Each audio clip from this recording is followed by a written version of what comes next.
Incoming Priority 1 Subspace Communication.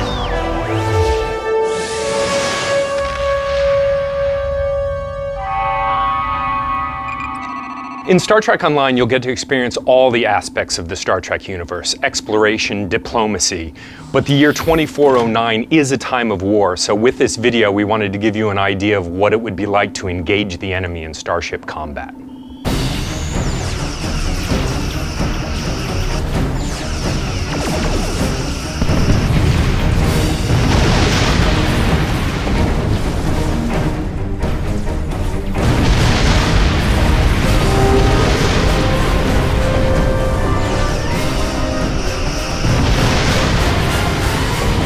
The most basic strategy in Starship combat is to maneuver your ship, use your energy weapons to bear on one section of your enemy's shields, knock those shields down, and then use your photon torpedoes on the exposed hull.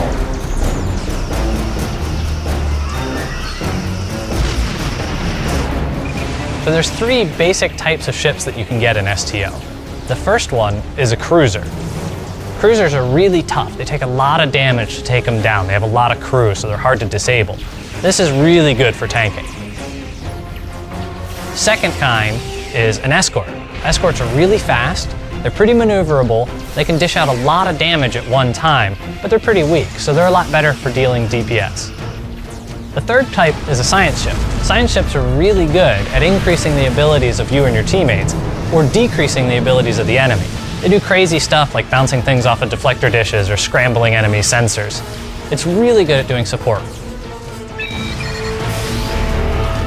So one of the additional ways you can customize your ship, instead of just customizing your crew, you can also customize the components that are on your ship.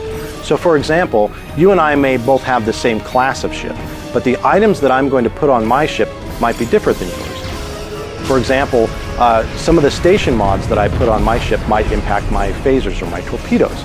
There might even be a difference in our deflector dish, so some of your bridge officer powers, which you've also customized, may act differently depending on the gear that you've actually put in your ship, even though you and I have the same class of ship.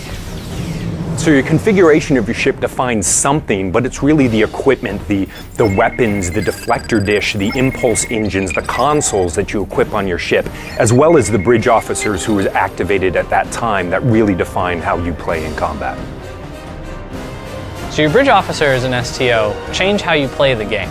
You actually can select them, train them up, give them new abilities, they can learn abilities from new bridge officers, and they actually affect your powers that you have access to in space. For instance, you can have engineering bridge officers that are really good at fixing your ship or making it go faster. Those are the ones I tend to pick so that I can be a little more durable and have some escapability.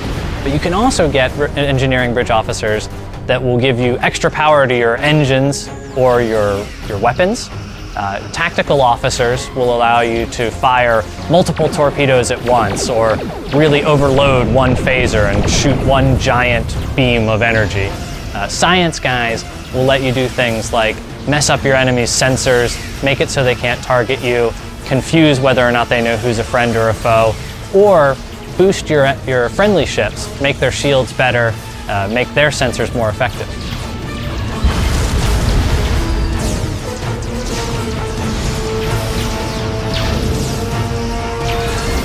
We are the bulwark.